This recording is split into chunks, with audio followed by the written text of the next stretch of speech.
Good morning students, welcome to TSN Education channel.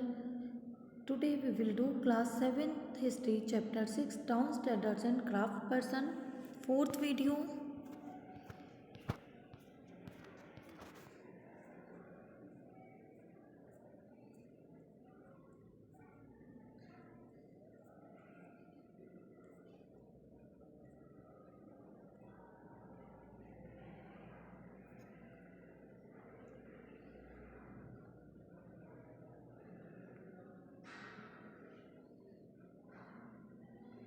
New towns and traders.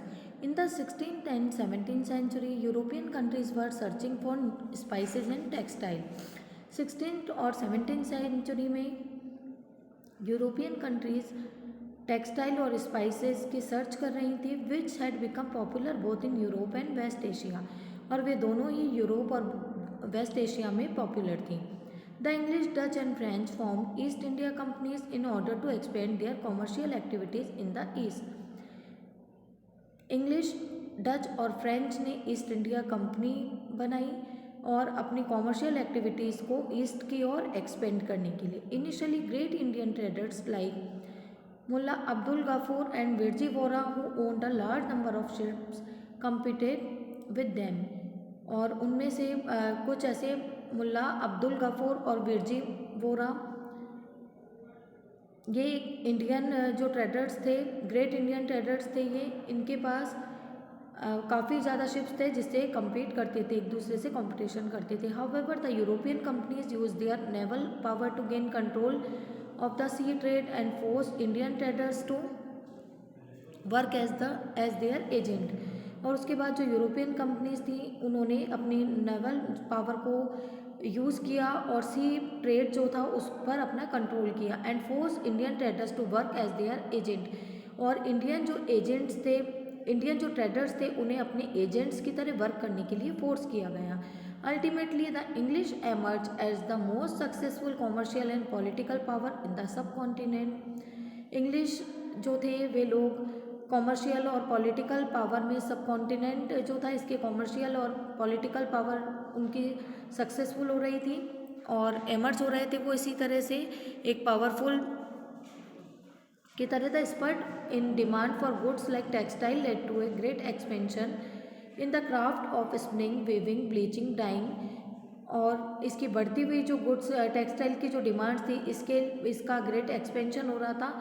Crafts का work, spinning, weaving और bleaching, dying जैसे work भी किए जा रहे थे with more and more people taking them. और इसमें बहुत ज़्यादा लोग इस वर्क को कर रहे थे. Indian textile design became increasingly refined. जो इंडियन टेक्सटाइल के डिज़ाइन थे ये काफ़ी रिफाइंड किए जा रहे थे, इनको और भी ज़्यादा बेटर किया जा रहा था.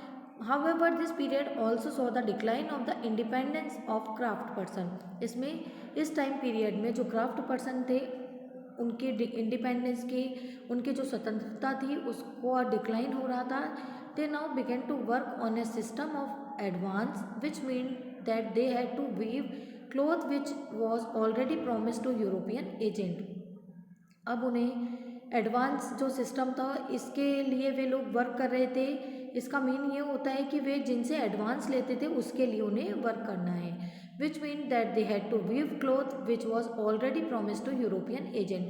उन्होंने, इसका मीन ये है कि यूरोपियन एजेंट से क्लॉथ को वीव करने के लिए जो भी प्रॉमिस किया गया है उसके लिए उन्हें वर्क करना था. Weavers no longer had the liberty of selling their own cloth और weaving their own patterns. Weavers को अपने क्लोथ्स को सेल करने की और वीव करने की, अपने पैटर्न्स को बनाने की कोई भी लिबर्टी नहीं दी गई थी, उन्हें स्वतंत्रता नहीं दी गई थी. They had to reproduce the designs supplied to them by the company agent. और उन्हें वही वर्क करना होता था, वही डिज़ाइंस को सप्लाई करनी होती थी जो कि कंपनी के एजेंट उन्हें देते थे.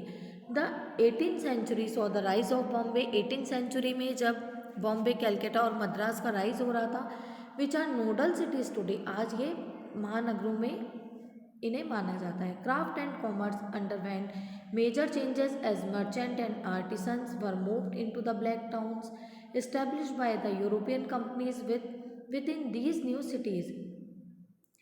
8th सेंचुरी में बॉम्बे, कैलकाटा और मद्रास राइज हो रही थी, जो कि आज नोडल सिटीज़ मानी जाती हैं। क्राफ्ट और कॉमर्स में बहुत ज़्यादा मेजर चेंजेस हो रहे थे और मर्चेंट और आर्टिस्ट ब्लैक टाउन्स की ओर मूव कर रहे थे, जो कि यूरोपियन कंपनीज ने न्यू सिटीज़ में इस्टेब्लिश किए थे। द ब्लैक्स और नेटिव ट्रेडर्स, ब्लैक और जो भी नेटिव ट्रेडर्स होते थे और craft person confined here while the white rulers occupied the superior residence of Fort St. George in Madras और Fort St. William in Calcutta। वे लोग ब्लैक टाउन्स में जा रहे थे, जो भी नेटिव ट्रेडर्स और क्राफ्ट पर्सन होते थे, और जो भी वाइट रूलर्स होते थे उन्होंने अपने सुपीरियर रेजिडेंस बनाए थे मद्रास में सेंट जॉर्ज फोर्ट और कलकत्ता में Saint William fort. The story of craft and commerce in the 18th century will be taken up next year. जो क्राफ्ट और कॉमर्स की स्टोरी है 18th सेंचुरी की, इसे आप नेक्स्ट ईयर देखेंगे। Vasco da Gama and Christopher Columbus. In the 15th century European sailors undertook unprecedented exploitation of sea route. 15th century में कई यूरोपियन सेलर थे जिन्होंने सी रूट्स को एक्सप्लॉयट किया, सी रूट्स को के जिन्होंने डिस्कवरी की थी, खोजा था। They were driven by the desire to find ways of reaching the Indian subcontinent and obtaining spices. वे लोग इंडियन जो स्पाइसेस को खोज करने के लिए और इंडियन जो सब कॉन्टिनेंट के वेज को सर्च करना चाहते थे। Vasco da Gama Portuguese sailor. Vasco da Gama एक Portuguese sailor sail down the African coast, went round the Cape of Good Hope and crossed over the Indian Ocean. Cape of Good से उन्होंने, जो Vasco da Gama थे Portuguese sailor, निकलकर वे Indian Ocean पहुंचे थे। His first journey took more than a year. उनकी first journey में उन्हें 1 साल से ज़्यादा का टाइम लगा। He reached Calicut in 1498। वे कैलिकट 1498 में पहुंचे थे। And return to Lisbon the capital of Portugal. और पुर्तगाल की जो कैपिटल है लिस्बन, वहाँ पर नेक्स्ट ईयर गए। The following year he lost 2 of his 4 ships. उन्होंने अपने 4 शिप्स में से 2 शिप्स को लॉस्ट कर दिया था। End of the 170 man at the start of the journey. इस जर्नी को स्टार्ट करते टाइम जो 170 मैन थे उनमें से केवल 54 ही सर्वाइव कर पाए थे। In spite of the obvious hazard, इतने हैजार्ड्स के बाद भी the routes that were open by prove to be extremely profitable. जो रूट ओपन हुआ ये एक्सट्रीमली प्रॉफिटेबल था, इससे बहुत प्रॉफिट हुआ था। And he was followed by English, Dutch and French sailors. और इस रूट को इंग्लिश, डच और फ्रेंच सेलर फॉलो करने लगे।